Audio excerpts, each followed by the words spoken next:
பிடரியும் கோரை பற்களும் சிவந்த கண்களுமாய் ஒரு முதிர்ந்த ஆண் சிங்கம் சபைக்குள் நுழைந்தது. குமரகுருபரர் அந்த சிங்கத்தின் மீது 2 கால்களையும் தொங்கவிட்டு அதன் பிடரியை பிடித்து அமர்ந்திருந்தார். ஆண் சிங்கத்தின் மேல் அமர்ந்த ஆண் சிங்கம் போல் காட்சியளித்தார். அவர் நரைத்த தலைமுடியும் தலைப்பாகையும் வெள்ளை விளேர் என்ற வயிறு வரை நீண்ட தாடியும் இறையை உணர்ந்த உறுதியான முகமும் போகமே அறியாது கடுமையான பிரம்மச்சரியத்தில் இருக்கும் கட்டுக்குலையாத உடலும் அவரை சிங்கம் போல் காட்டின. அந்த ஆண் சிங்கத்தை தொடர்ந்து 3 பெண் சிங்கங்களும் அதன் குட்டிகளும் வந்தன. நவாபின் சபை கலைந்து காலை தூக்கி கொண்டது. நவாப் வாளை உருவிக்கொண்டு பதட்டத்துடன் நின்றான். என்ன இது? கத்தினான். நேற்று நீர் அமர ஆசனம் தரவில்லை, எனவே ஆசனத்தை கையோடு எடுத்து வந்தோம். இதுவா ஆசனம்? இது சிங்கம் அல்லவா? இது சிங்கம்தான். இதன் மீது நான் அமர்ந்திருப்பதால் இது என் ஆசனம், என் சிம்மாசனம். உன் ஆசனத்திலும் சிம்மம் இருக்கிறது, ஆனால் பொம்மை சிம்மம். பொம்மையில் அமர்ந்திருக்கிற பொம்மை நீ. உயிர் மீது அமர்ந்திருக்கிற உயிர் நான்.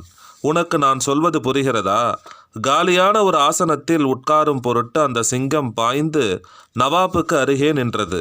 நவாப் கத்தியை கீழே போட்டுவிட்டு பயத்தில் அலறினான். ஒரு பெண் சிங்கம் அவன் ஆசனத்தில் அமர்ந்து கொண்டது. சிறுநீர் விட்டது.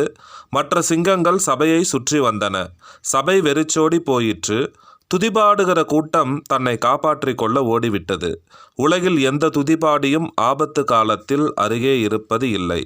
குமரகுருபரர் இங்கே வா என்று சிங்கங்களை கூப்பிட்டார். சிங்கங்கள் அவர் காலடியில் அமர்ந்து கொண்டன. நவாப் சிம்மாசனத்தின் காலடியில் பொத்தொன்று உட்கார்ந்தான். குமரகுருபரர் அவனையே பார்த்து கொண்டிருந்தார். அவர் கண்கள் சிரித்தன, முக சுருக்கங்கள் சிரித்தன, இதழ் கடைகள் சிரித்தன, காது வளையங்கள் சிரித்தன, அவர் மாலையாய் அணிந்திருந்த ருத்ராட்சைகள் சிரித்தன. நவாப் சலாம் செய்தான். உங்களை யாரென்று தெரியாமல் பேசியதற்கு என்னை மன்னிக்க வேண்டுகிறேன்.